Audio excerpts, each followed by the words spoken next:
Michael Douglas and Catherine Zeta-Jones reportedly furious over son's on-air humiliation on CNN.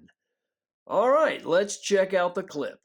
You cannot put on the American people that Democrats were the one that were hurting people, making this plight. Who was casting the votes against opening the government? Democrats or Republicans? Who was casting the votes? Scott, who was wanting to cut SNAP benefits?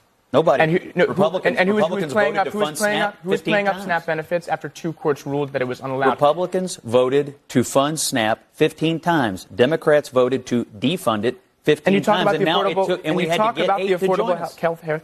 You talk about the Affordable Health Care Act. Okay, it's terrible. Landmark legislation is not perfect. We understand that Democrats, Republicans, Independents, an understatement. 70% of Americans, not Democrats, not just Independents, 70% of Americans believe that they should increase those subsidies past the deadmark of December, the COVID era subsidy benefits. So it's a huge, huge thing that Democrats, Republicans, 70% agree with. And look, when it comes to the government shutdown, I was of the persuasion that to go for it, I didn't really get it. Democrats wanted a fight. They got a fight. Chuck Schumer, back in last year, didn't fight. He got a lot of flack for it, particularly in his home state of New York. So they wanted a fight, but they found a fight that was worth fighting with talking about the Affordable Health Care Act. People were with them. Democrats were leading in the polls. We won big on Tuesday. That's what it was for, right? It was for the election, right? Well, I think we should have kept going. What I don't understand, and which I would love others to help me out understand, I don't understand why we caved so soon when the American people seemed to be on our side. Because the election ended. You just said it. It was for the election. Listen, the election ended. Then you caved. That's it? You're furious over that? That was nothing. Like, that's not even the top 100 most interesting things that Scott Jennings has ever said to a liberal moron. It's not even close. Like, if you didn't even mention it, I would have forgotten about this video 5 minutes after watching it. What type of thin-skinned helicopter loser parents are you? Oh, of course, you're Hollywood parents. What do you expect? Let's see what the article says.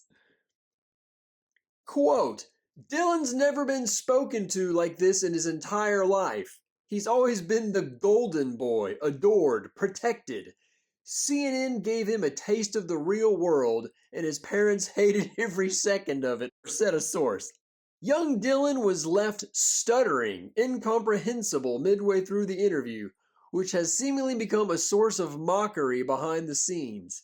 Now, according to sources, his parents, Michael Douglas and Catherine Zeta-Jones, intend to blacklist the entire network as they believe CNN crossed the line. Okay.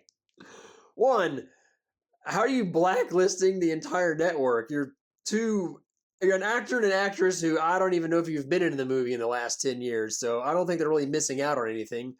Two, no one watches CNN anyway. And three, how did they cross the line? He went on the show. He didn't do very well. It wasn't the worst thing in the world.